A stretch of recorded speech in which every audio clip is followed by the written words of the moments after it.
Good morning. I'd like to welcome everyone to the Committee on Government Oversight and Reform and our subcommittee hearing this morning. This is the Subcommittee on Government Operations, and welcome my ranking member, Mr. Conley, and others who may join us this morning. The title of today's hearing is Planes, Trains, and Automobiles Operating While Stoned. And this, I believe, is what, our fifth hearing yes, on the subject of the impact of changing laws on increasing use of marijuana in our society. And our subcommittee in particular has jurisdiction, and part of our charter is the difference between federal and state laws and the relationships and a whole host of issues that deal with again, federal, state issues. And certainly in our most recent history, there's probably been nothing that has provided a greater difference in, say, current federal statutes and changing state and local statutes than the marijuana issue. So it's an important matter, and we try to approach it and look at all of the aspects and impacts. The order of business this morning will be opening statements. I'll start with mine. Yield to Mr. Conley. I see we have Mr. Fleming. I don't believe Mr. Fleming is a member of the committee, but ask unanimous consent that, and without objection, that he be permitted to participate in today's proceedings, and other members who may join us. Right now, there are a number of conferences going on around the Hill. With that, after the opening statements, we'll hear, I see we have 4 witnesses. We'll hear from them. We'll withhold questions until we've heard from all of our panelists and get to introduce you and swear you in after the opening statement. So with that, let me begin.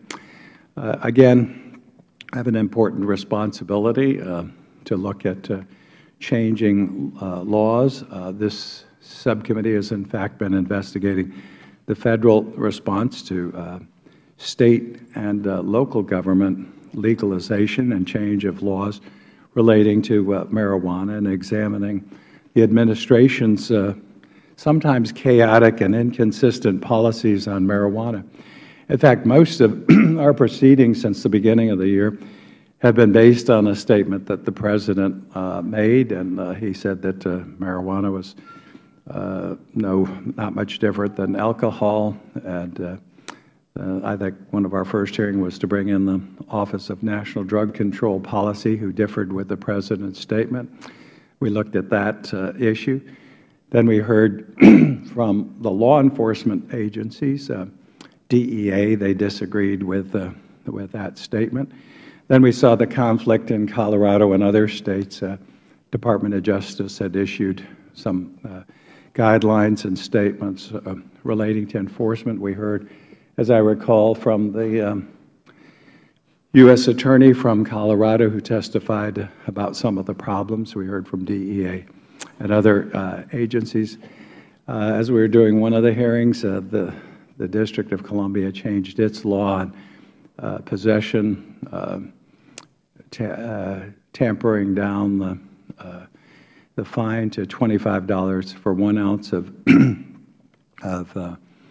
marijuana, and I illustrated by holding up a fake joint. Some people thought that was entertaining, but it was also designed to illustrate you could have 28 of those joints now in the district, and that would be the results in a $25 fine. And then I held up in the other hand a list of 26 federal agencies that were charged with enforcing conflicting federal law, and it does create a serious dilemma and situation. And again, I think today is very important because having chaired transportation, and you see the results of the devastation, just for example, on our highways. Probably in the last dozen years, we've had 250,000 Americans slaughtered on the highways. Think about that, over 250,000. We've gotten it down. It was down in the 30-some thousand, but it was running in the almost mid 40,000, and that's fatalities. And half of those fatalities are related to people who are impaired through alcohol or drugs. And as we embark on this new era with many more people exposed to what is now still a Schedule I narcotic and more potent, as we heard from some of the scientific folks, we are going to have a lot more people stoned on the highway, and there will be consequences. We do have federal agencies, and we'll hear from the Department of Transportation to see how they're going to deal with both vehicles, both passenger vehicles with commercial vehicles. And then also, and I don't know if we could put up some of those charts to see some of the devastation, but or the photos. Aviation is another area. Maybe we could put some of those up there. These are, we haven't gotten into commercial, and we'll talk about that, but these are civil aircraft. Just keep flipping them. Every one of these were involved with people impaired. And the way we find out right now if they were impaired was in fact, by testing the corpse, the blood, and this is some of the results we see. The worst train incident that we've had probably in recent memory, keep flipping that to, let's see if we can, this is the Metro link, look at that, 25 people killed, and the engineer was impaired with marijuana. And then automobiles, again, this, I think we have one on, I just showed one on automobile, but there are thousands of accidents that involve some just marijuana, some a deadly combination of marijuana and other drugs taking lives. So there are consequences to what's being done in our society. Today, I want to also focus on the aspect of not only the number of crash victims, but also those who are the most vulnerable in this whole process. Right now, listen to this, from 1999 to 2010, the number of crash victims with marijuana in their system has jumped from 4% to over 12%. And that's actually as some of this has been kicking in. Furthermore, the influence of both alcohol and marijuana, they say, is now 24 times more likely to cause an accident than a sober person. And I could cite some of these studies. In a study, 27% of the seriously injured drivers tested positive for marijuana. Now, again, one of my major concerns is the impact on the most vulnerable in our society. And the trend is most troubling for our young drivers. Most recently, one 8th grade school senior admitted driving after smoking, 1 in 8, I'm sorry, high school seniors admitted to driving after smoking marijuana. And nearly 28% of the high school seniors admit to getting into the car of a driver who'd recently used marijuana or other illicit drugs. At night, 16% of the drivers under age 21 tested positive for drugs, whereas only 7% of the same drivers tested positive for alcohol. As drug driving fatalities have tripled, a study has found nearly half of the drivers fatally injured in car accidents are under the age of 25. That slaughter I talked about on the highways is impacting no other group as much as our young people, and those particularly under our teenagers and those under age 25. As much as 14% of fatal or sustained injury drivers tested positive for THC in 2012. However, we don't have to have data to understand the full scope of the problem. Data collection policies are set up by states, and generally testing only occurs, unfortunately, with drivers with fatalities. Drivers who have used marijuana do not exhibit the same intoxication effects as drivers who have used alcohol, and traditional field testing is not always effective to identify and remove intoxicated drivers from the road. In fact, we have no standard tests for marijuana for drivers. There is no standard test. We don't have federal standards of limits of THC, since right now at the federal level, any level of THC is illegal. It is a Schedule I narcotic and supposedly zero tolerance, but we have no way of testing that. Currently, there's no roadside breathalyzer for marijuana, but technology is advancing, and some countries have started to use a roadside oral test. Now, this is one of those testing machines, and this is used actually in Europe. And as I understand it, it takes a swab. I was going to have our swab the panelists, but I thought I wouldn't do that today. But you can take a swab with this, and it can tell you if anyone has used marijuana within 4 hours. But again, we have no standard, we have no acceptable test, and we have no way of telling if people are impaired. Most of the data we're getting right now is from, again, fatalities. And you have to take, you either have to take an individual to a hospital for a blood or urine test, or, again, the worst situation is to the morgue where we test their blood. In the past 10 years, marijuana was a factor in nearly 50 aviation accidents. I showed some of the civil aviation.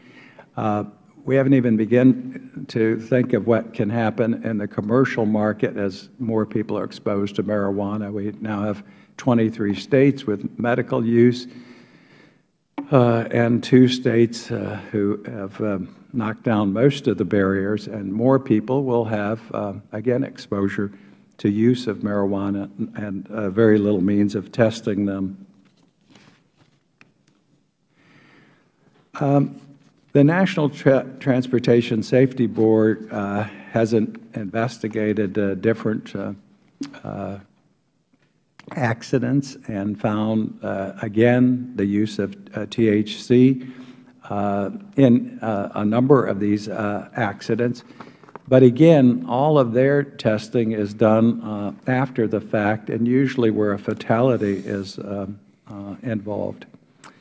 The witnesses today will tell us what, if anything, the Federal Government is doing to combat drug-impaired operation of any transportation mode. And again, we have a whole host of modes that the Federal Government takes responsibility over: vehicular, simple passenger cars, commercial vehicles, cargo, of course rail, both passenger and cargo, and of course aviation, civil and commercial aviation.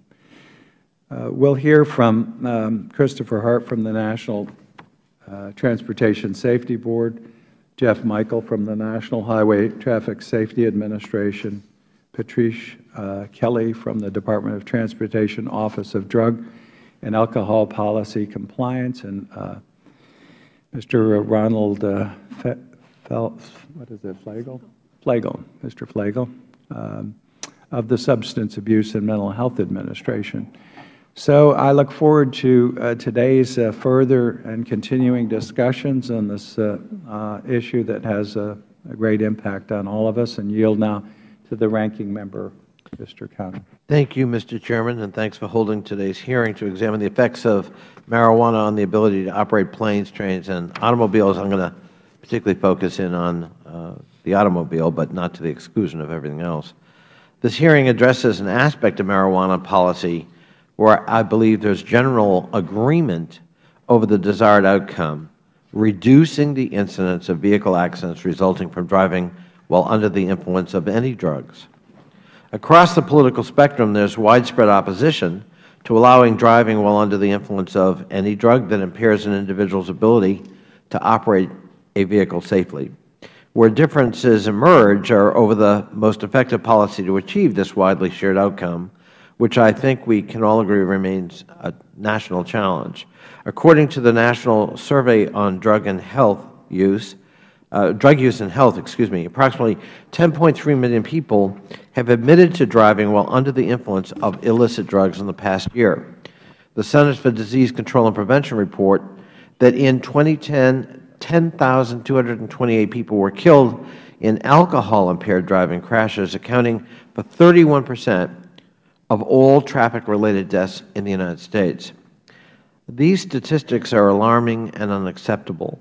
Our nation must continue reducing the incidence of any drug-impaired driving death. A key component to this long-standing effort will be improving our knowledge base through better data and research. With respect to the focus of today's hearing, there has been very limited research actually conducted by the Federal Government addressing the relationship between marijuana usage and driving safety. Reports from the National Highway Traffic Safety Administration conclude that THC, the psychoactive ingredient in marijuana, has dose-related impairing effects on driving performance.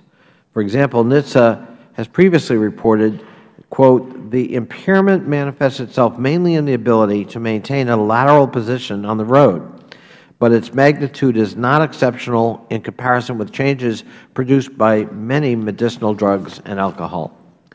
Yet NHTSA also found that marijuana intoxication is short-lived. Peak acute effects following cannabis inhalation are typically achieved within 10 to 30 minutes, with the effects dissipating quickly after about an hour. According to NHTSA, drivers under the influence of marijuana retain insight in their performance and will compensate when they can, for example, by slowing down or increasing effort. As a consequence, THC's adverse effects on driving performance appear relatively small, unquote. Meanwhile, the National Transportation Safety Board held a public forum to discuss the most effective data-driven, science-based actions to reduce accidents resulting from substance-impaired driving. In May 2013, it released a safety report entitled Reaching Zero, Actions to Eliminate Alcohol-Impaired Driving, in which it reiterated a recommendation for NHTSA to develop a common standard of practice for drug toxicology testing. Scientific analysis and technological advances have standardized the use of a breathalyzer and the 0.8% blood alcohol concentration limit to determine alcohol intoxication. However, states beginning to implement marijuana decriminalization, and there are now 22 of them plus the District of Columbia, must act swiftly to address the fact that there really is no legal limit set for driving under the influence of marijuana as there is with alcohol. For instance, field sobriety tests may be accurate and effective at detecting marijuana impairment. A study of the UK examining the accuracy of field sobriety tests at gauging the amount of marijuana participants had consumed concluded that there is, quote, "a strong correlation between cannabis dose received and whether impairment was judged to be present," unquote. Of course, anecdote must not substitute for rigorous scientific data. That is why I believe we must support further research in this field to inform the development of effective public safety policies regulating marijuana. And my friend Dr. Fleming and I had a discussion at one of our hearings on this very matter, and I think we agree that that has to be the basis for moving forward. It's got to be based in science, and we need more of it. My concerns over the utter ineffectiveness of our nation's existing Federal policy of absolute marijuana prohibition is no more of an endorsement of its recreational purposes use than opposing prohibition of alcohol is an endorsement for drunk driving. Our nation proved with respect to policies regulating the use of other potentially harmful substances. that discouraging the inappropriate use of drugs need not and perhaps should not involve total prohibition and criminalization. I have long believed that the Federal Government governs best when it listens and learns from our States, which are the laboratories of democracy. Right now, those States are undergoing a great experiment with respect to this subject, and we need to learn from their experience and hopefully emulate them in regulations and policies in the future that address both use, appropriate use, medicinal purposes, and, of course, the issue of criminalization. Thank you, Mr. Chairman. Thank the gentleman, and recognize now Mr. Fleming if he had opening comment. Thank you, Mr. Chairman. I would like to thank Chairman Mica and the other members of the Government Operations Subcommittee for allowing me to participate in today's hearing. I would also like to thank the Chairman for holding this series of hearings that are so vitally important. You know, it took us centuries of alcohol in our culture, and it took a new organization, a then new organization, Mothers Against Drunk Driving, to realize that we were losing Americans wholesale by the tens of thousands as a result of driving under the influence of alcohol. It took us approximately 400 years to figure out that tobacco was similarly killing tens of thousands of Americans every year. In fact, as early as or as recently as the early 1960s, there were commercials in which doctors were actually recommending certain types of cigarettes, saying that it was good for your throat. I worry that we're not, in fact, in the same situation in this case when it comes to marijuana. Drug driving is a serious problem. According to the statistics compiled by the 2012 National Survey on Drug Use and Health, about 10.3 million people, 12 and over, reported driving while under the influence of an illegal drug. Marijuana's active ingredient, THC, is the most common drug found in drivers and crash victims alike. Studies indicate that between 4 to 14% of drivers involved in accidents, fatal or otherwise, had THC in their system. Marijuana decreases a driver's response time, awareness, and perception of time and speed, all of which are necessary for safe driving. Another concern of mine is the combination of drugs and alcohol. You see, whenever you hear this debate, you often hear that marijuana is innocuous to begin with, and number two, it's either or. Either someone smokes marijuana or they drink alcohol. That's not the way it works. Individuals who are driving under the influence of marijuana will have little inhibitions for drinking beer and alcohol and other substances as well, smoking a joint behind the wheel, or whatever it takes to get high or feel good. The Rocky Mountain High-Intensity Drug Trafficking Area, which works closely with the White House's National Drug Control Strategy, is collecting data on the impact of Colorado's legalization of marijuana. An August 2013 report indicated that in 2006, Colorado drivers testing positive for marijuana were involved in 28% of fatal drug-related vehicle crashes. That number increased to 56% by 2011. And understand that in states that are decriminalizing and legalizing marijuana, and certainly we know from NIDA, who's done some work on this, that as marijuana is destigmatized, as the threat to use is reduced, that use goes up. It finds its way into homes, into candy, into cookies and baked goods. And once it gets there, it finds its way into the brains of teens. And we know from statistics that marijuana has a 9% addiction rate among adults. But those who start as teens, that rate doubles to 1 in 6. So it's very important what's happening in these states who are legalizing and even decriminalizing or medicinalizing marijuana.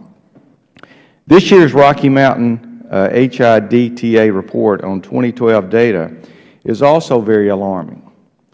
Using data from the National Highway Safety Administration Fatality Analysis Reporting System, FARS, this year's report, due out in October, will show that between 2007 and 2012, while Colorado's overall traffic fatalities decreased by 15%, over that same time, marijuana-related fatalities increased 100%. Earlier this year, the University of Colorado released a study confirming that Colorado drivers are testing positive for marijuana and involved in fatal accidents is on the rise. There is no hard and fast way to determine whether an individual is driving under the influence, and there is yet to be established a uniform amount of marijuana which constitutes drug driving. And that is very important because you see in the case of alcohol, when you arrest someone for, if they've not been in an accident, you just caught them driving under the influence, with so many episodes of that arrest, that person loses their license or taken off the road. That's not happening with marijuana. We don't have a way to do that yet. While driving under the influence is unquestionably a problem, it is also concerning that pot-smoking American youth may also have trouble finding a job. This is especially true in the transportation arena. The U.S. Department of Transportation requires mandatory drug testing on pilots, air traffic controllers, railroad employees, and commercial drivers. And that can include buses, it can include 18-wheelers, anything that requires a CDL license. These individuals are responsible for numerous lives, and it is critical that they are and remain drug-free. Marijuana will also become more pervasive as states continue to embrace permissible laws on medical marijuana, and the recreational use of marijuana, and kids and youth will have easier access to a dangerous, addictive drug. And again, back to the medicinal marijuana, there's no reason why we can't use components of marijuana for disease treatment. Right now, we already have Marinol, which is a Schedule III, can be used under the monitoring and observation of a physician, closely monitored at the dosage precisely prescribed, and it can be done safely, just like hydrocodone. It has the same activity and benefit that the plant marijuana has. It is a synthetic THC. We have that already. There is some claim that there are extracts, oil extracts of cannabis that can be used to treat certain rare seizures in children. Well, it has little or no THC activity. There's no reason why that, and it's under fast-track FDA approval right now, there's no reason why that can't be taken out as well, but there's no reason to deschedule or to make legal marijuana, which is now Schedule I, for those purposes. All of those things can be done without reducing the schedule or to legalize marijuana plant itself. Mr. Chairman, it's no surprise to you or to anyone here that I'm opposed to the legalization of marijuana. What is surprising, however, is that the New York Times editorial board is fully supportive of the legalization of marijuana. Mr. Chairman, I have two response pieces to the New York Times that I would like to submit for the record. One from the White House Office of National Drug Policy, and another opinion piece by Peter Weiner, published in the Wall Street Journal on Tuesday. Legalization is not the answer, nor is it a prudent decision for America. Marijuana remains a dangerous, highly addictive drug. Even science will tell you that. Thank you. Without objection, both of those articles' statements will be made part of the record. There being no further opening statements, members may have 7 days to submit opening statements for the record. Now let me proceed and recognize our first panel. The first panel consists of Christopher A. Hart, and he's the acting chairman of the National Transportation Safety Board. Mr. Jeff Michael is the associate administrator for research and program development at the National Highway Traffic Safety Administration. Ms. Patrice Kelly as acting director for the Office of Drug and Alcohol Policy and Compliance at the Department of Transportation. And Mr. Ron Flegel is the director for the Division of Workplace Programs at the Center for Substance Abuse Prevention at the Substance Abuse and Mental Health Administration. I welcome all of our panelists. This is an investigative and oversight subcommittee of Congress. We do swear in all of our witnesses. If you'll stand, please. Raise your right hand. Do you solemnly swear or affirm that the testimony you are about to give before this subcommittee of Congress is the whole truth and nothing but the truth? All of the witnesses, the record will reflect, answered in the affirmative. Welcome them again. And I gave a misinformation on a statistic, and I didn't realize it until after I said it, and I want to clarify that for the record. I said nearly 250,000 people had been killed in the last dozen years on our highway. It's nearly 500,000 people. 500,000 people. Think about that. And half of those people died, that's nearly 250,000, with either alcohol or some substance in their system. I'll get the exact numbers and we'll put them in the record, but I didn't give the rest of the story, as Paul Harvey would say. With that correction for the record, let me first welcome and recognize Mr. Hart. Welcome, and you're recognized, sir. Good morning, Chairman Mica, Ranking Member Connolly, and members of the subcommittee. Thank you very much for inviting the NTSB to testify today. The subcommittee's focus on Federal marijuana policies affecting transportation is very timely. We've been working extensively for many years to address alcohol use by drivers, which you've heard about already in the opening statements, but that still kills almost 10,000 people every year on our highways. Now we're becoming more concerned that our investigations also illustrate the problems of marijuana use in transportation operations. Among the more egregious drug-involved accidents that are listed in my written testimony are a recreational boating accident in Ponte Vedra, Florida that killed 5, a daycare van driver in Memphis, Tennessee who was high and crashed, causing 5 deaths, and a railroad accident in Chase, Maryland that killed 16 that's already been referred to. But we don't have a good idea of the number of drug-related transportation fatalities. We're not surprised about the growing evidence of drug use by drivers, pilots, and others, however, given that, as we've heard, many states have authorized medical marijuana programs and 2 states have decriminalized recreational use of the drug. In addition, recent news reports have noted pressure to decriminalize marijuana at the Federal level as well.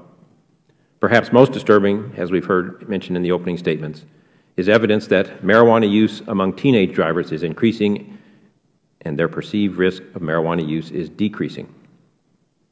In 2013, we completed a year-long review of substance-impaired driving, which included drug use, and we concluded that there is not enough data on drug driving. Consequently, we asked NHTSA to establish guidelines for collecting this data to enable policymakers to make more informed decisions regarding how to address this important issue, and we understand that NHTSA is working on this recommendation. Lack of data about drug impairment is not only a problem in highway accidents, but also in other transportation modes. In general aviation, our investigators sometimes see evidence of drug use by pilots who are involved in accidents. So we decided it was time to look at this issue in greater detail. In September, we will meet to discuss drug use in general aviation by examining toxicology testing results conducted on fatally injured general aviation pilots. We will look at over-the-counter, prescription, and illicit drugs in pilots. We're missing important data on the role of illegal drugs, and not only that, but the public is pretty much unaware of important information about how legal drugs may also affect their performance. We will also examine drug use in general aviation pilots as compared to trends observed in the U.S. population in general. Information that we obtain in this September meeting will help us evaluate whether there is a need for additional recommendations or other advocacy efforts on our part. Fortunately, shifting state laws have not resulted in changes in illegal drug use policies for commercial operators. You'll hear on this panel today that the Department of Transportation has stated that it continues to have a zero-tolerance policy for drug use, illegal drug use by commercial operators, and the NTSB fully supports that policy. What is clear is that operator impairment places the public in jeopardy. Impaired drivers share the roadways with other drivers. Impaired pilots share the airspace with other pilots. Impaired mariners share the seas with other mariners. And across all modes, many operators have passengers that may be placed at risk. Too many people died on our roadways from alcohol-impaired driving before strong action was taken to combat it. That strong action has reduced fatalities tremendously, but there are still too many alcohol-related deaths, and every one of them is entirely preventable. Hopefully, we will not wait for more people to die from drug-induced transportation accidents before we take strong and decisive action. Hearings like this one today will help inform policymakers on the issues so that effective laws can be crafted, strong enforcement can be implemented, and robust education efforts can be accomplished in all modes of transportation, and we look forward to working with you to draw more attention to this issue. Again, thank you for inviting me to testify. I look forward to responding to your questions. Thank you, and we will withhold questions until we've heard from everyone. And now let me recognize Jeff Michael, who's with the National Highway Traffic Safety Administration. You're recognized. Good morning, Mr. Chairman, Ranking Member Connolly, and members of the subcommittee. I appreciate this opportunity to testify before you today on the National Highway Traffic Safety Administration's research on drug driving. NHTSA takes tremendous pride in our 40-year record of protecting Americans by partnering with states to enforce strong highway safety laws and by working to make vehicles safer. Since 1970, highway fatalities have declined by 36%. Traffic deaths have fallen by 22% just in the past decade. But with more than 30,000 fatalities on America's roadways each year, we must continue looking at new and innovative ways to save lives. Working with our state partners and other safety organizations, we have made substantial progress with critical safety behaviors, including drunk driving, seatbelt use, and have applied the same successful approaches to emerging concerns such as distracted driving. The legalization of marijuana under state laws poses new concerns, and we are actively working from our foundation of experience to understand these risks and develop appropriate countermeasures. Available evidence indicates that alcohol is the most common source of driver impairment. In 2012, more than 30% of all traffic deaths involved a driver with blood alcohol level at or above the legal limit. With more than 40 years of research, several decades of data collection, and a well-established criminal justice process, traffic safety professionals have a good understanding of the scale and the nature of the drunk driving problem. Much more research is needed to gain a good understanding of the effects of drugs other than alcohol on safe driving. In 2007, we obtained the first nationally representative information on the prevalence of drug use by drivers by including drug testing in our National Roadside Survey. Although this survey had been used to track driver alcohol use for several decades, this was the first time that information on drug use was collected. This survey, based on information from voluntary and anonymous participants, found that about 12% of weekend drivers were alcohol positive and about 9% were marijuana positive. We repeated the National Roadside Survey in 2013, and we are in the process of analyzing those data. To understand how state-level legalization might affect the prevalence of marijuana by drivers, we partnered with the State of Washington at their invitation this spring to conduct a similar roadside survey. This is a two-phase study that will assess the change in marijuana use by drivers before and following the date at which the State allowed retail sale of the drug. In addition to prevalence research, we also need information on the degree of risk associated with drug use. We are in the process of completing a new study which compares the crash risk of drivers using drugs to those with no drugs in their system. This is the first such investigation of drug crash risk in the United States, and more research of various types will be needed to get a full understanding of the role of drugs in crashes. As we prepare to release the results of this new study, we plan to reach out to stakeholders, including committee staff, to inform them of the findings. Strong laws and law enforcement are cornerstones of our efforts to address alcohol-impaired driving, and we are looking to the same solutions for drug driving. We work closely with the law enforcement community to develop a network of more than 7,000 drug recognition experts across the nation. These trained officers can significantly facilitate the successful prosecution of drug driving cases.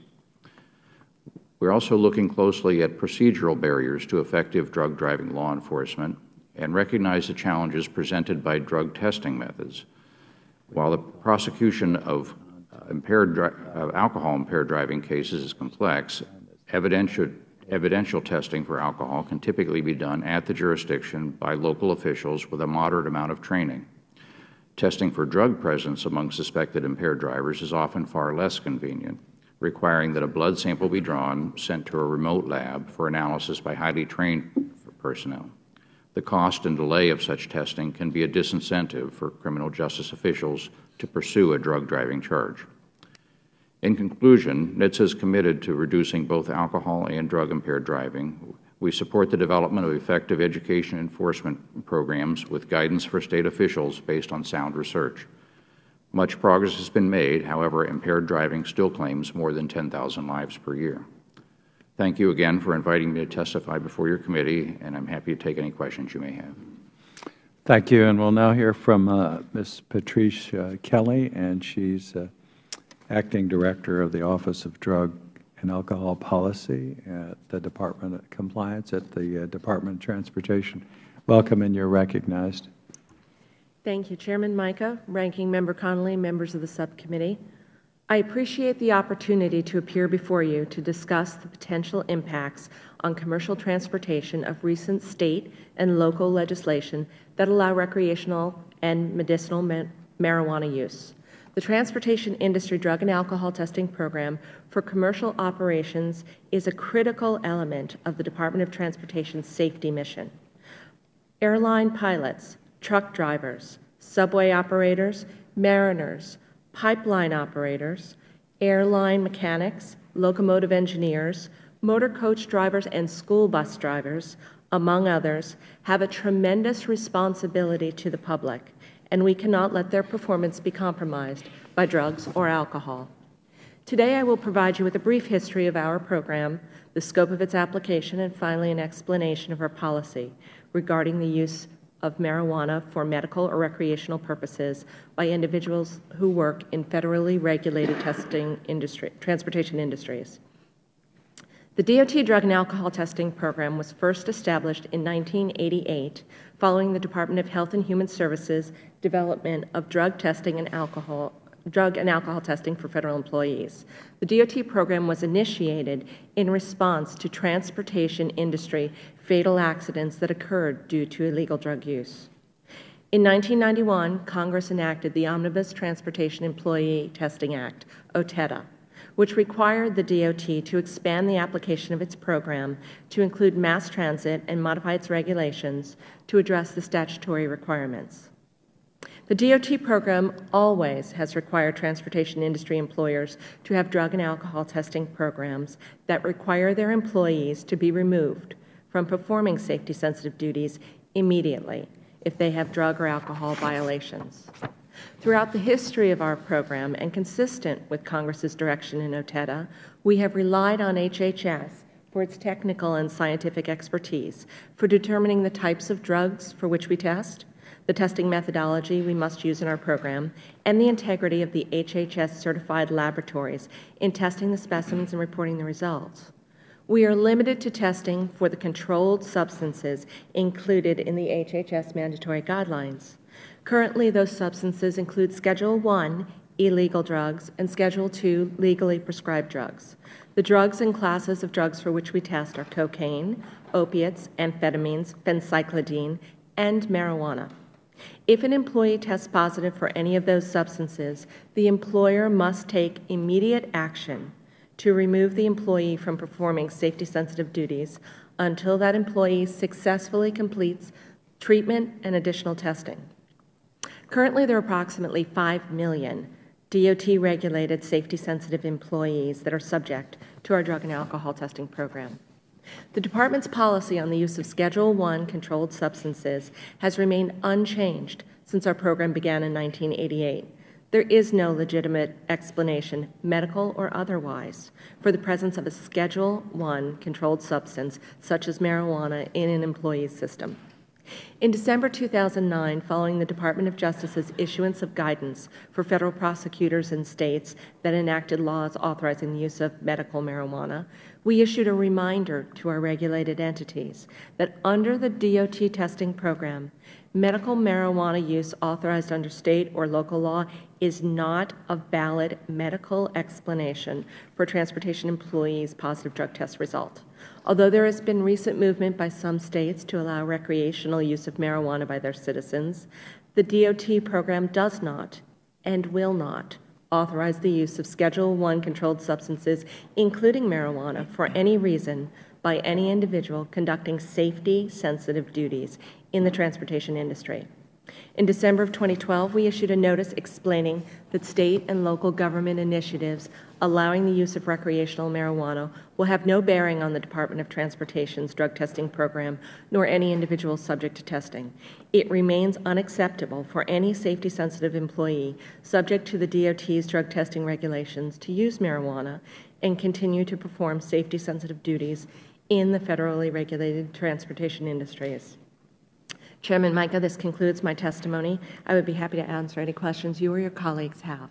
Thank you, and we'll hold questions. Ron Flegel is the Director for the Division of Workplace Programs at the Center for Substance Abuse Prevention at Substance and Abuse Mental Health Administration. Welcome, and you're recognized.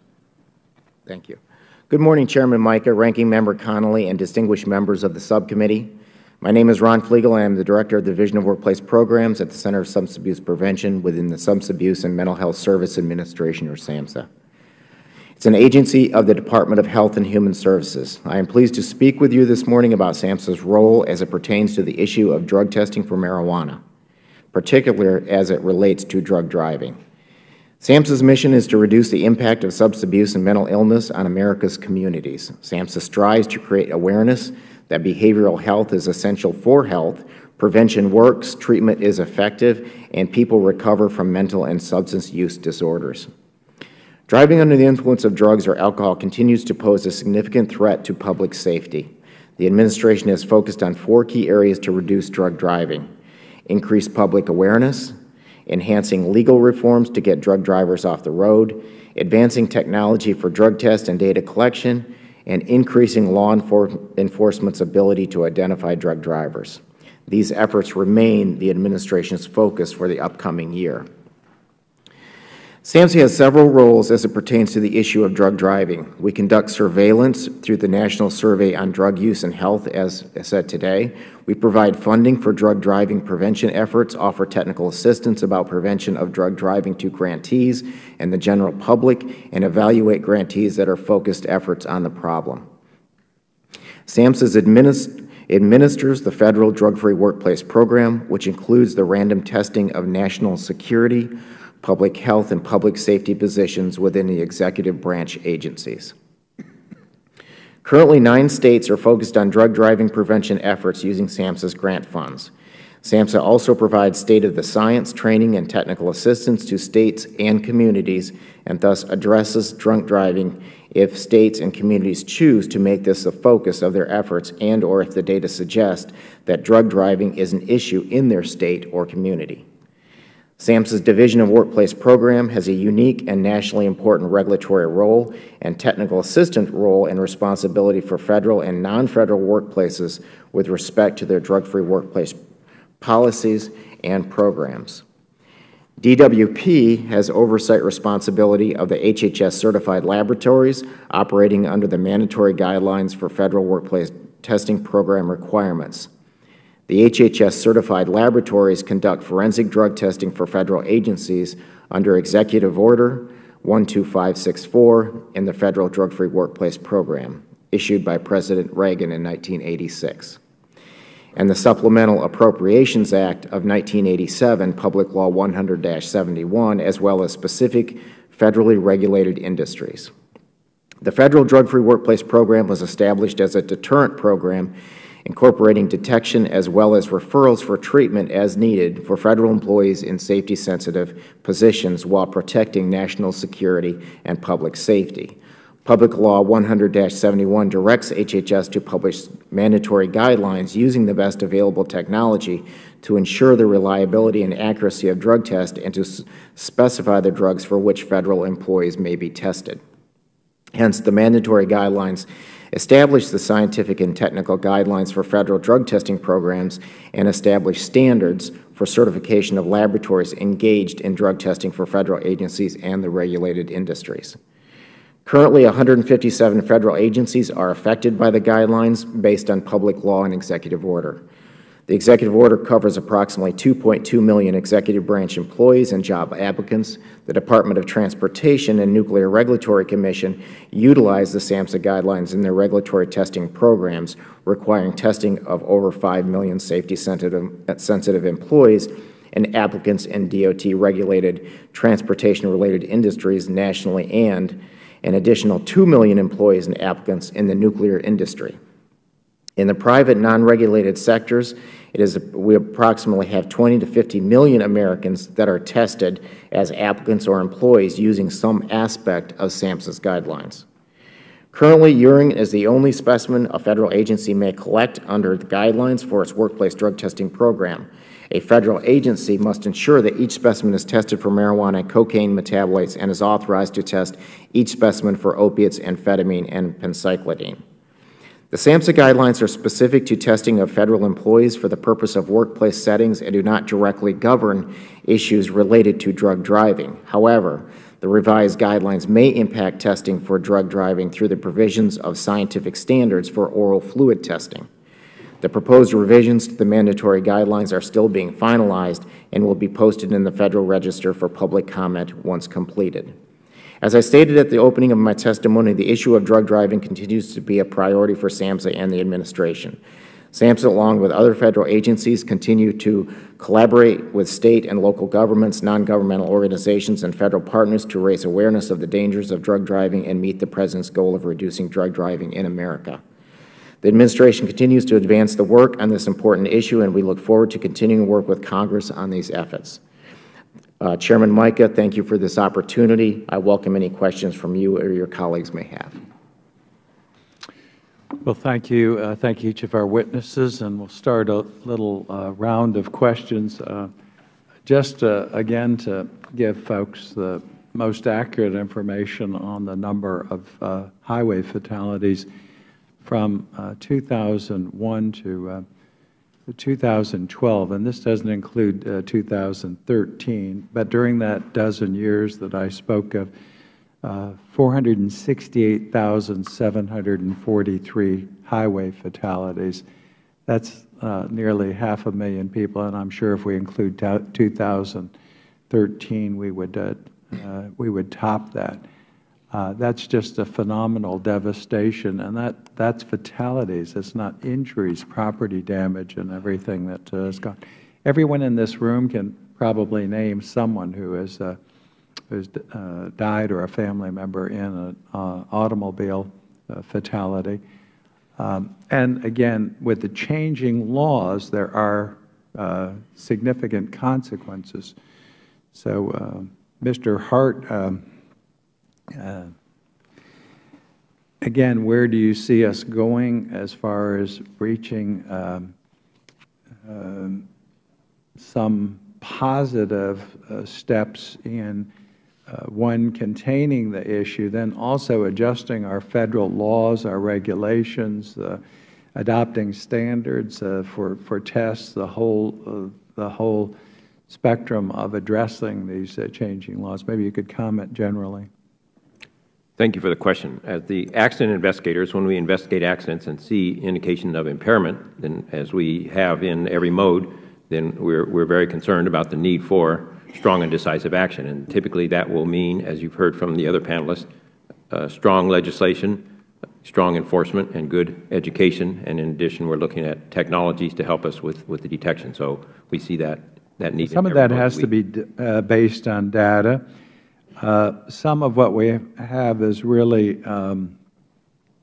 not that up to date. I think Mr. Michael testified they started collecting some data as recently as 2007, and then you said 2013 data we had collected, which we're going to do a comparison of. But that has not been calculated, and when do you expect us to have that data? That is correct, Mr. Chairman. We have collected information in 2007 about the presence of drugs, and specifically marijuana, among drivers on the roadway. And we repeated that same data collection during 2013. We are now analyzing that, and it will be compared. But my question was, when will we see that completed? We expect to have that information, sir, by the end of the year. Okay. Well, if you could check even closer and advise the committee and staff, maybe we could ask that question. I'd like to find out when we'll have that data. Now, the next thing that comes to mind is most of the 23 states, my state may follow. Florida has an initiative referendum coming in, and other entities, state entities, may change their laws. Do you plan, or will there be a plan to check some of these states? Now, Florida will change the law, and possibly, and others have already changed the law. Some have changed the law for some time. I'm getting back reports on California that are, a news reporter told me, he went out and he said it's a whole different world, and the use is, again, much more dramatic than you would expect. It's not just medical marijuana use, but it's spread. And he was telling me just the societal change and behavior change. So it's having impact, but I think we need to look at doing testing. Those are the medical marijuana states, and each one of the languages may be a little bit different, allowing more latitude. But then you have Colorado, which we've had some experience to date. But I think we ought to go in and look at Colorado. Washington is more recent, but where you have a change in law, if it's medical marijuana, and again, changes brought about by that law, and then you have a much more lax use or legalization as you have in Colorado. Do you have plans to go in and do some testing there? Yes, sir. We are working with the State of Washington currently, and using the same roadside data collection process that we've used across the country, looking specifically at Washington before and after their legalizing the sale of marijuana to assess what effect that may have with the levels of use on the roadway. Okay.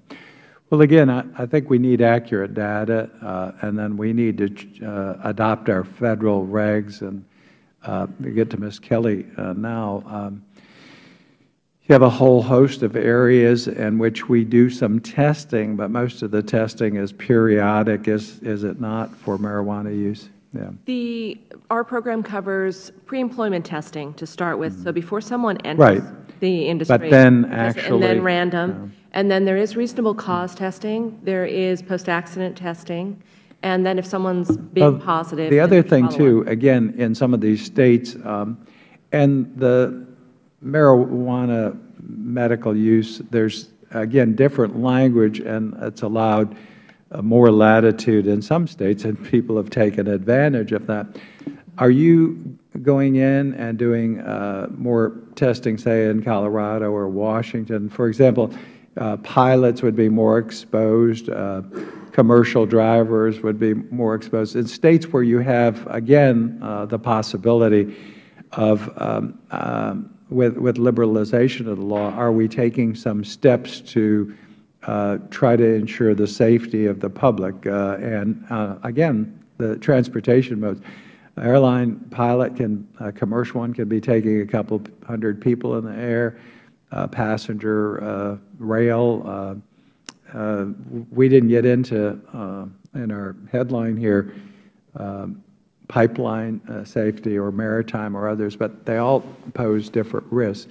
Tell us where you're going with these modes that put public safety at risk. Well, we do feel that our program is effective. And the way our program is structured through the regulations. Ms. Kelly, could I ask you to put that microphone closer to you? Thank you. Yes, sir. Thank you. Under the regulations, our program is administered through the individual employers. But it's historic. It's been developed, but it was, and it's applied, but it is, you're mostly talking in terms of how things have been in the past, or but not how things are most recently, and where we're going with this. We don't conduct the testing ourselves. Yeah. We require the employers to conduct Right. it, and so many of our employers Have you are changed nationwide any of those employers. requirements? No, sir, we have Yeah. not. We have maintained under the regulations the random same testing old, same rate. old. But see, that's my point. Is I think you have to go to risk-based when you're doing most of these approaches to try to ensure safety. And pre-employment is one. We've done that in the past. We're doing that. Now we have a new situation with much more of this available narcotic on the market, and we've seen an increase in use just by the statistics that were presented by some of the panelists today. But are you adapting the Department of Transportation regulations or advisories to where we see the most risk? Okay, we've got FAA, we've got Federal Railroad Administration, we've got National Highway Safety. Tell me if there have been any changes in directives in the last 24 months. There have not been any changes to our random testing rates, but many of our employees are interstate, and so if a pilot flies in and out of Denver, it doesn't mean necessarily that he or she lives anywhere near Denver. So many of our employees throughout the different modes of transportation are not purely in one state. They operate cross states. And well, again, I think we need to be a little bit preemptive in DOT in protecting people. I had dinner the other night with a friend from Florida and asked him what he was going to do for a vacation. He says, well, we're putting it off a little and we're going to go skiing. And he said, I mean, this is just in conversation. He says, we had planned to go to Colorado. He says, but the last thing I want to do is take my 3 kids out there and have somebody stoned, posing a risk to him. He's going to Utah. I mean, just no risk there. Anecdote. There'll never be any risk. Family-friendly Utah. But I mean, that's one change, a father in behavior. We are responsible for the safety of the public.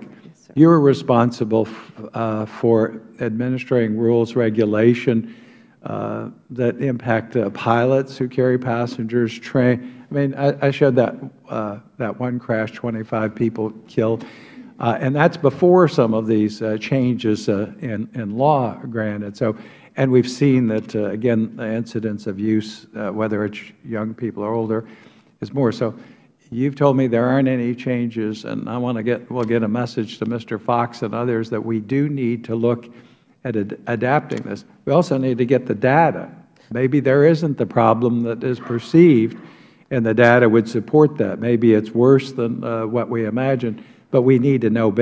We need to act based on facts and act based on risk and preempt as much as you can bad effects on the general public and their safety. Well, and the data is a good point, sir. We collect data from the laboratories, the laboratory-confirmed positives, and we've been doing that every 6 months in our office. It's aggregate national data. But what we've seen so far since 2008 is a steady rate of marijuana positives ranging between 21,000 to 22,000 out of roughly 2.5 to 3 million employees tested each 6-month period. So we have seen those numbers remain the same across the nation, again, as it comes in as aggregate. Okay. And again, I think it's important, too, that we look from a safety standpoint.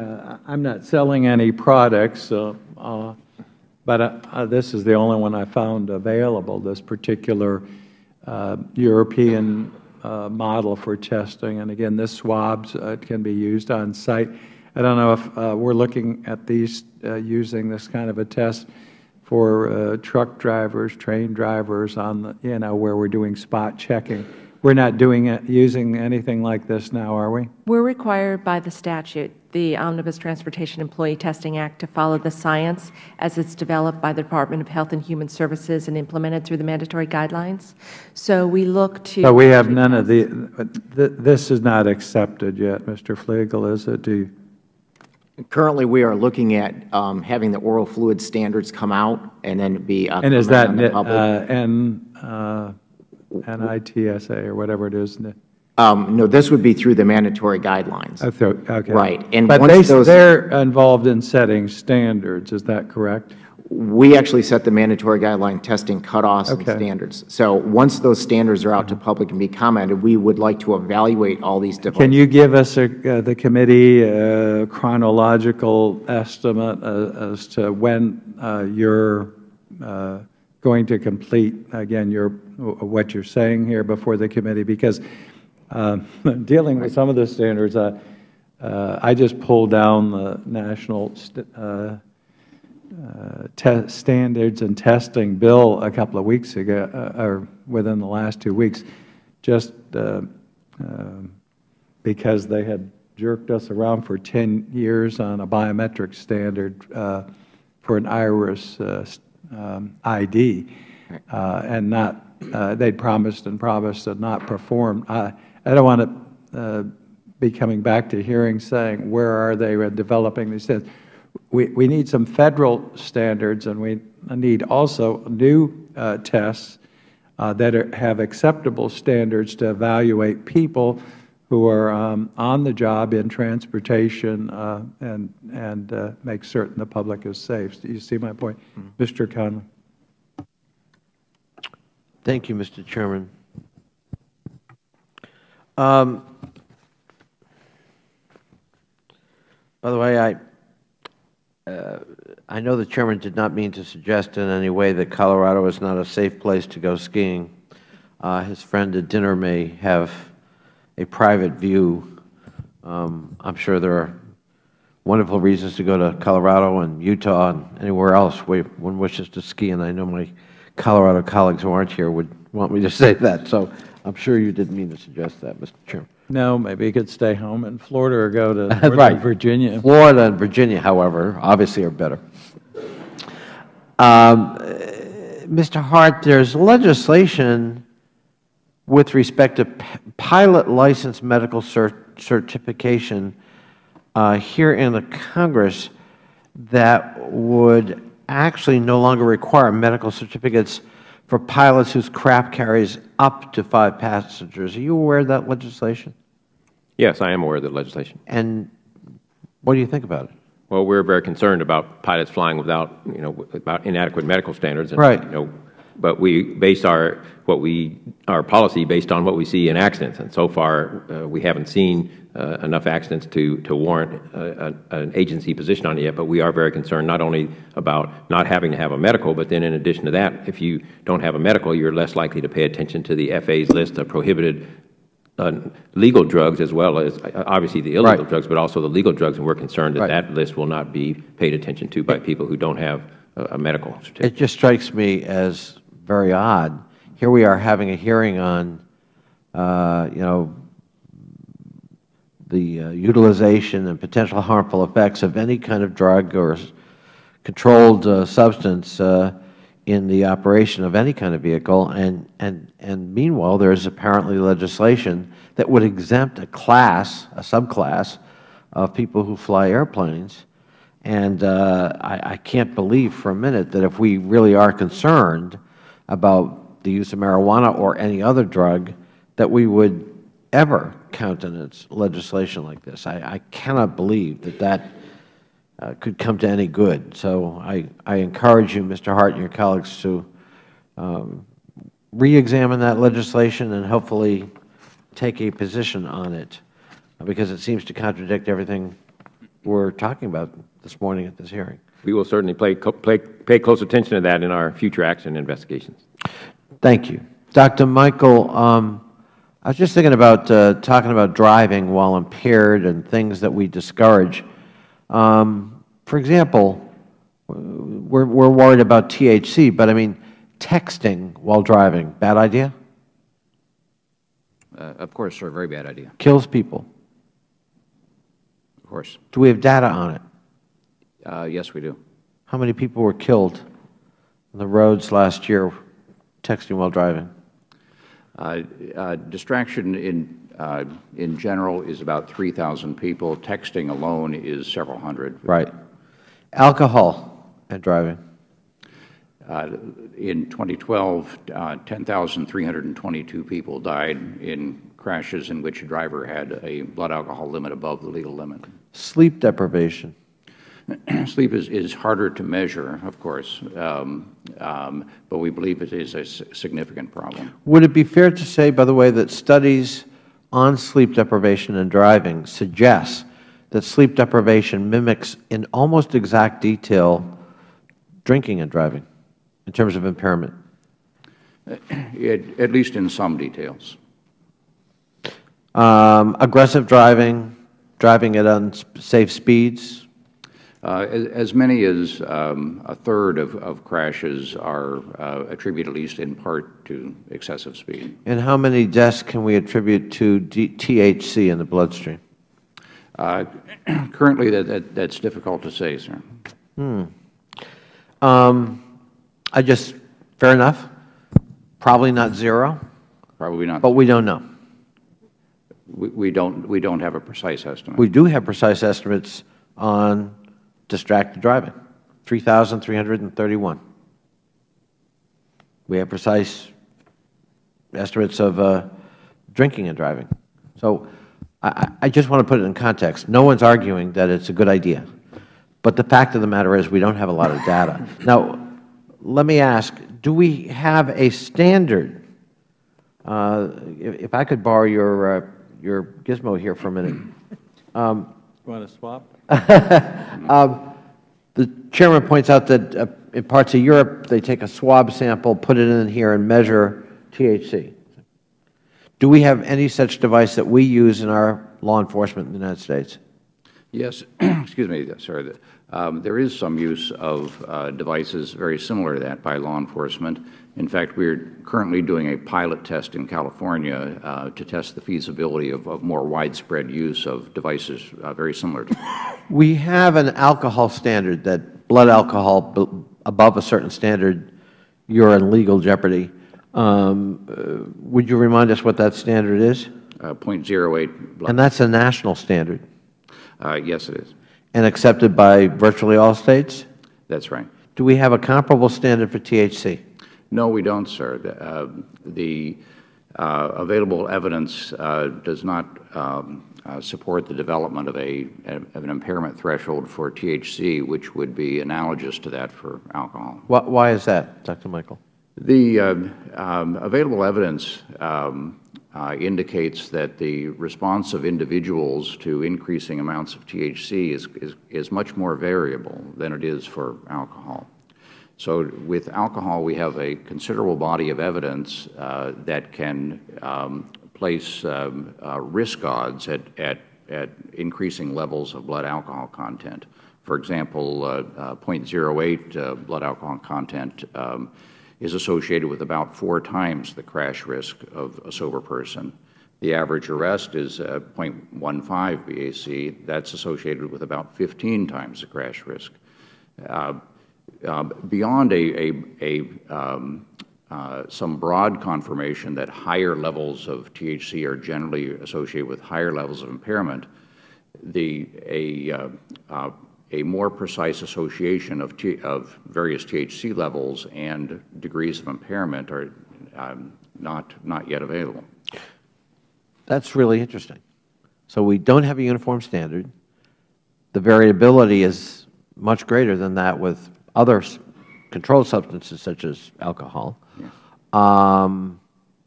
We actually can't scientifically pinpoint levels of impairment with any accuracy. We would all concede there's some impairment for some period of time, but it's very variable, and we're not quite sure yet, certainly not sure enough to adopt a uniform standard as to here's the maximum level beyond which we know there's serious impairment. That's fair to say, sir. Wow. And that's a substance 1 controlled substance. Well, I think it underscores, your testimony underscores, Dr. Michael, why we need a lot more science here. And I guess what really strikes me is that meanwhile, as I said in my opening statement, the laboratories of democracy, 22 states plus the District of Columbia, have decided to legalize marijuana in some fashion, most of them for medical purposes, but some of them even for recreational purposes. And meanwhile, at least at a national level, we're not comfortable with the science and in terms of the impact of THC on operating a vehicle of any kind. Fair statement? Yes, and of course we're pursuing that science. I understand. So we're pursuing it.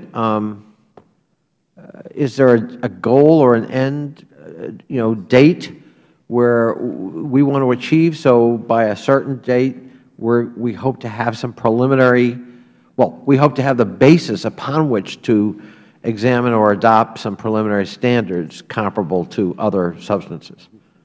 We have sponsored some work with standards development with regard to measurement techniques and specific drugs to be measured among traffic crash drivers involved in traffic crashes, and also minimum cutoff levels that represent the analytical capabilities of existing technology. Those recommendations have been established. What we lack are thresholds of impairment that are analogous to 0.08 BAC.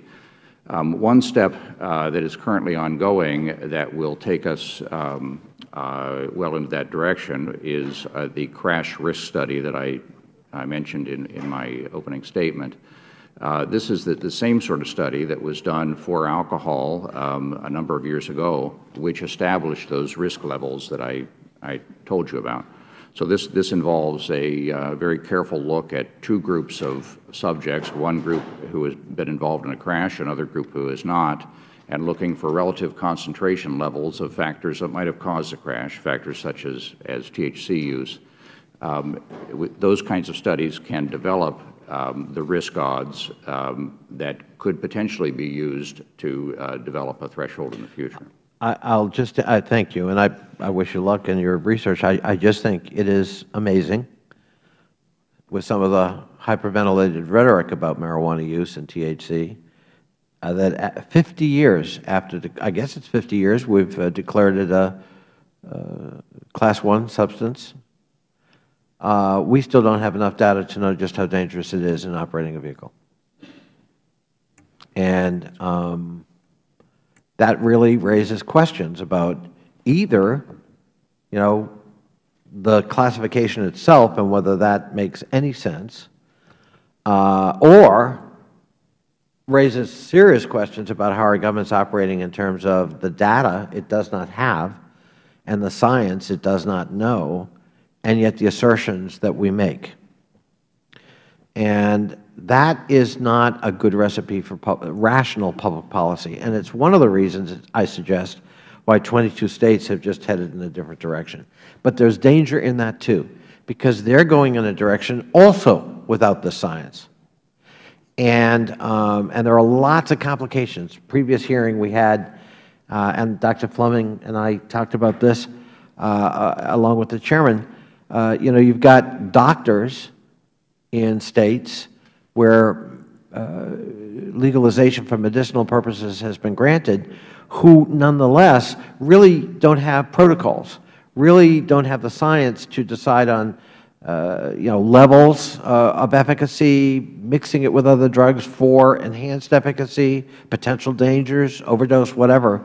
And I just think we're at a point where we've got to get a lot more serious about the science in order to fashion rational public policies, including with respect to transportation safety. I thank you all for your testimony, and Mr. Chairman, again, a thoughtful hearing, and I thank you. Thank you, Dr. Fleming. Thank you. Dr. Fleming. Thank you, Mr. Chairman. Mr. Michael, to kind of follow up on some of the question from my good friend from Virginia, we don't have adequate science on the effects of marijuana, THC, specifically on the body. And speaking as a physician and someone who's worked in the area of addiction, my understanding of this is that it's a much more complex interaction in physiology between the drug and the body. For instance, we know metabolites remain in the body for up to 30 days after use. Much of it is stored in the fat, so fat body content can affect. Would that be a correct assumption on my part, that that's really what makes this a more difficult issue in terms of measurement than alcohol? Yes, sir. Of course, you're completely right on that. The study of the effect of THC on driving is much more challenging in just about every aspect than that for alcohol. Right. So really it's multidimensional as opposed to alcohol, which you can draw a straight line on the graph. Again, plus or minus a small tolerance level. 0.08 is when people become far more impaired, hitting a critical threshold. We just don't know that, even if it exists in THC. It may be a much smoother graph. Well, given the fact that we have certainly a lack of knowledge of the effects of THC on the body and on the brain and behavior, although we know we have a lot of examples of problems from it, would it lead you to be more restrictive until we get that information, or less restrictive in the application and allowance of the use of that drug going forward? With regard to use on the roadway, which of course is my major concern, it's the decision of the states how they want to deal with these impairment issues. We try to provide them with guidance, with scientific evidence that they can use to support effective policies. We've been able to do that with alcohol, and states have been able to respond very positively to alcohol impairment and drive those numbers down. In 2012, there were just over 10,000 killed in such crashes. 20 years previously, that number was well over 20,000. But I mean, going beyond whether we're comparing THC with alcohol or any other drug, and I'm asking your personal opinion. I'm going to ask the opinion of the rest of the panel members here as well. If you have a drug that we really can't define the effects adequately, but we know that it can have serious, in fact, proof that it can actually kill people, does it make sense to be more aggressive in terms of relaxing the standards, or does it make sense to be more conservative and wait for that science to develop? Well, I think that it makes sense to be very cautious with policy when the complete evidence is not yet available. Okay. Mr. Hart, what is your opinion, sir? As accident investigators, we follow where the accidents take us, and that's the reason that, for example, we did something that was very controversial, which was to recommend that the blood alcohol content number be reduced from 0.08 to 0.05, because we know any alcohol is impairing, and there is no bright line that says this much is too much, and it's really a policy question of where should it be for legal enforcement. We would have that same approach with respect to any other substances, that it's kind of a wait and see based on our accident experience. So certainly buzz driving is the same thing as impaired driving. That's the slang for it is yes. Buzz driving. That's correct. So whenever there's a question as to being more conservative and more protective and more restrictive, when in doubt, always be a little safer and a little more restrictive. Would that be a safe estimate from your opinion? Well, we are the safety people, so we would always go in the direction that. Okay, very good. I'm 2 for 2 here. How about you, Ms. Kelly? Well, we rely on the science, and we make the policy based on the science. But when there's a lack of science, do you lean towards being more conservative until that science develops, or to just full steam ahead, let's go ahead and give it a chance? We remain with the science on it. So when our scientists at the Department of Health and Human Services tell us that things have changed, then we follow, under the Omnibus Transportation Employee Testing Act, we follow what they say. Until then, it remains a Schedule 1. We treat it as a Schedule 1 with no excuse. So you would agree that certainly being cautious, not being aggressive to change something to a more relaxed standard without the science to back that safety up, you're reluctant to move forward. We cannot make changes without the science. Yes, sir. You, Mr. Flegel, how about you? As with my colleague here from DOT, under executive order, THC is mentioned directly, and we will continue to test for Schedule 1 and Schedule 2 drugs. So I think certainly we have somewhat of agreement here. I think we can all agree to the fact that until we have the science, we should be careful and cautious. And certainly one of the things about THC is because it has been illegal, we haven't really been doing the studies, the research. And only now, I mean, even some of the important data that's come out has only come out very recently as it's become legalized. For instance, we know that even in casual users, there's profound changes in the brain. We see that on MRI scans, and we've done a number of them to see that. We also know that a longitudinal study showed a progressive decline in IQ. So just even with early studies, we're beginning to see a lot of problems. And that's notwithstanding the up to 14% of fatal accidents involve THC. Now, we hear about medicinal marijuana. It's interesting that in the State of California and in the city of Denver, we have more pot dispensaries than we do Starbucks. And I don't know what your opinion is, but I don't think people are that unhealthy in Denver and in California. Is there anyone on the panel that would disagree with that? So again, I question, and here's my question as it interacts with what you do. Do you treat someone who is on medicinal marijuana versus recreational marijuana any differently when it comes to traffic accidents, when it comes to being able to, say, fly an airplane or to engineer a train? Do you treat those people any differently? Anyone like to comment on that? Yes, go ahead. No, sir, we do not. In the Department of Transportation, all the transportation safety sensitive employees are subject to the same testing, and we did issue the 2 statements, one in 2009 in response to the medicinal marijuana laws in states, and in 2012 on recreational. Everyone is to be treated the same. There is no legitimate medical explanation for this Schedule 1 drug, marijuana. Right. So for all intents and purposes, if someone is sick and needs marijuana, that person is disabled for the purpose of having a job in transportation. If that person tests positive, they will be required to be removed from safety-sensitive functions. Right. Okay. Very good.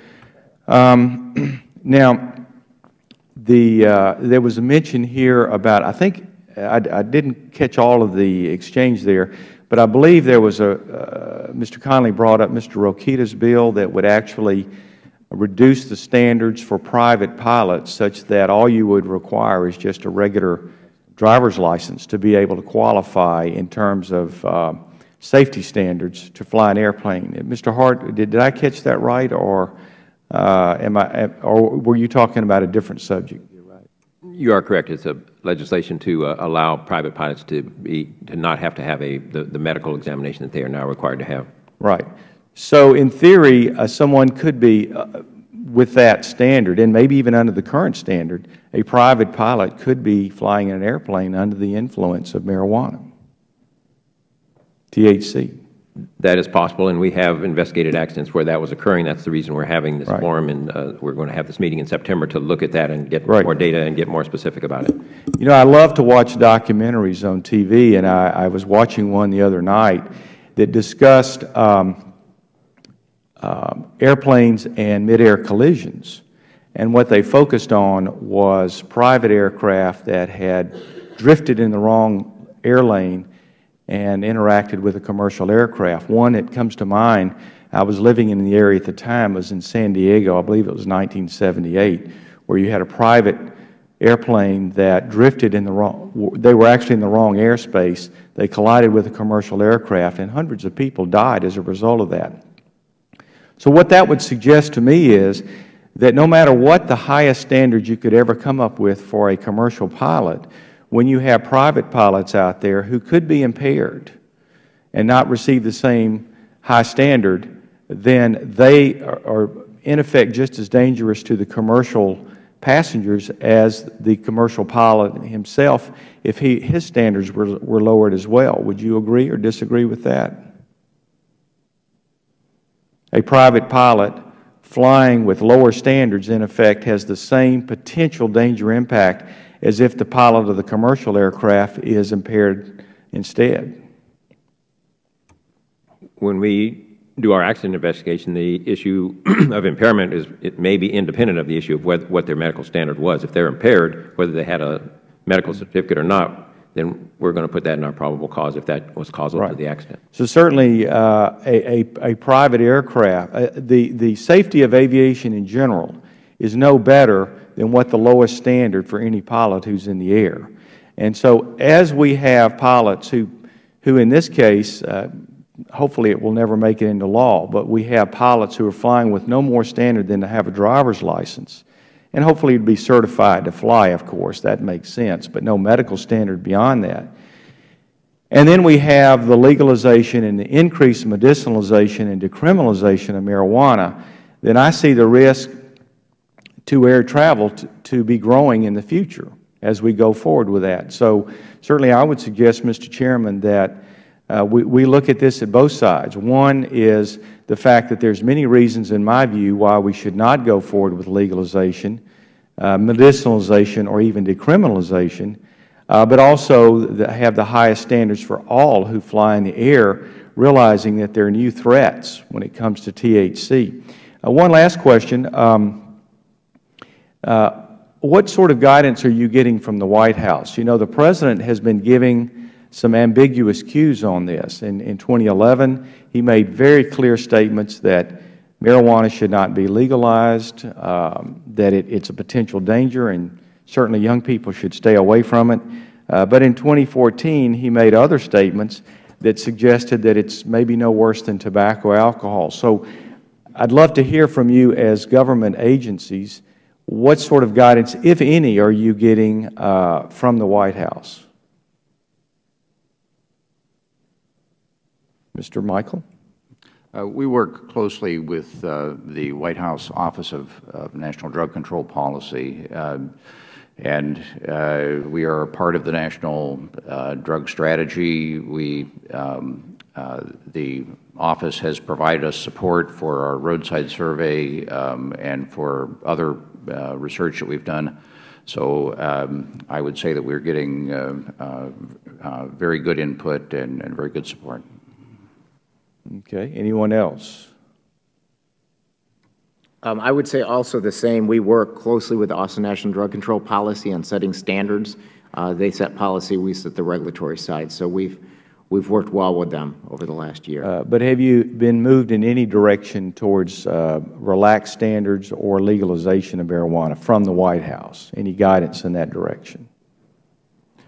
We're currently, as I stated, under executive order. So we are under executive order to test for Schedule I, Schedule II drugs, and that will remain. Okay. All right. Thank you, Mr. Chairman. Very interesting discussion. And thank you. Panel, thank you so much. Thank you, Dr. Fleming. Didn't the President, after he made his statement, it was no worse than alcohol or or tobacco, we did have testify the ONDC, I think it was deputy, and he said he disagreed with the White House. So you all said you've been working with ONDCP. You would agree with them more than you would with the President, Mr. Hart? Come on, I want to put you on the spot. Our guidance is to investigate accidents, find out what happened, and recommend what is necessary. And that's right. You didn't commit yourself on that, but Dr. Michael did. Okay, Michael, Dr. Michael, you said you were working with ONDCP and you concurred with them. So, which you agree with what they said, ONDCP? We are in agreement with ONDCP, and I'd like to say we're in agreement with the President as well. Oh, no, that I could make a funny comment now, but I won't. We may have to get the testing equipment out here, Mr.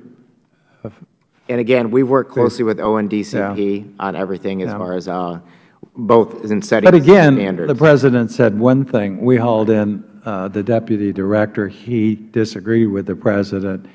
We had a whole host of people, DEA, other agencies, who also disagreed with the President on that was my point. I tried to embarrass you, but it didn't work. So, Dr. Michael, you said it's the decision of the states, really, but the Federal Government does set some standards, and we have a .08 standard now. If you don't comply with that, we can penalize you, and that is an incentive, is it not? Yes, the Congress established a statute. Yeah, and that's come down. In fact, I just read your office, or one of the offices, yeah, it's your office, had just recommended going to .5. Is that right? I believe that was a recommendation from Mr. Hart. Okay, I knew one of you did. Yes.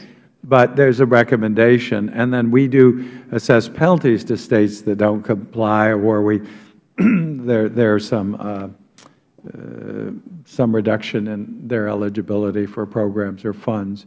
But that was your recommendation, Mr. Hart? That was our recommendation. That's correct, Mr. Chairman. One of the problems we have here is we don't have Federal standards. We do have states adopting standards. Colorado, it's 5 nanograms per milliliter, I guess. Is there any consideration of any standard underway other than what the National Standards Board is considering? Are you guys looking at anything? Dr. Michael? Yes, we are. We recognize that we need more testing of drivers at the state level. And then you need some means of testing.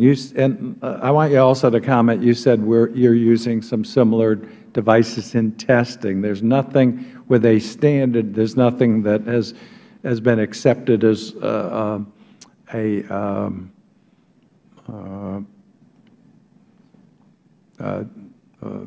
acceptable or certified. I'm sure you haven't certified anything yet. Piece of equipment that can test, correct? That's right. The technology which you have in your hand is developing rapidly, and we think this will improve testing quite a lot. You said California, you're doing some testing? Yes, we're doing some pilot tests in 4 locations in California as we speak to test the feasibility of those with the idea, if they are working well, that encouraging their use by states.